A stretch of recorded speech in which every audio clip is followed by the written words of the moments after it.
你以為學跆拳道係學點樣打人咩？梗係啦，唔通入嚟我琴棋書畫咩？嗱，如果有一樣武術同你講學完係唔打得嘅，不如我叫佢直接學跑步啦，起碼有乜事掉頭走跑快啲啊嘛。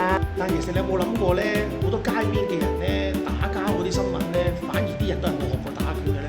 我見過好多人咧一入嚟學拳就問㗎啦，嗱，我而家學幾耐咧就可以打贏下邊個㗎？又或者最中意問㗎啦，喂，有冇一兩招學完之後即刻夠用㗎啦，出去可以砌低人哋㗎？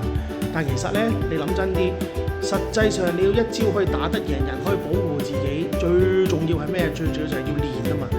你要打得贏人，你就要練得多。你越練得多，你就會更加知道自己其實係冇咁容易打贏人哋㗎。你同人哋對打得多，你就越容易發現咧，其實好多攻擊對你嚟講咧，根本就係冇威脅嘅。冇威脅到咩程度？冇威脅到你根本就唔會驚，唔會驚到你唔會出手。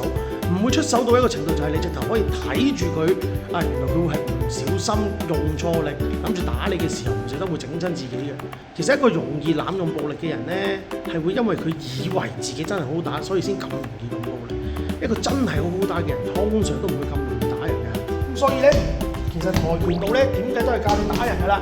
問題係我要教到你要收手，可以隨時收到手嘛。呢啲先係真正嘅跆拳道人啊嘛。你想你嘅小朋友學到啲乜嘢，不妨留言話俾我知。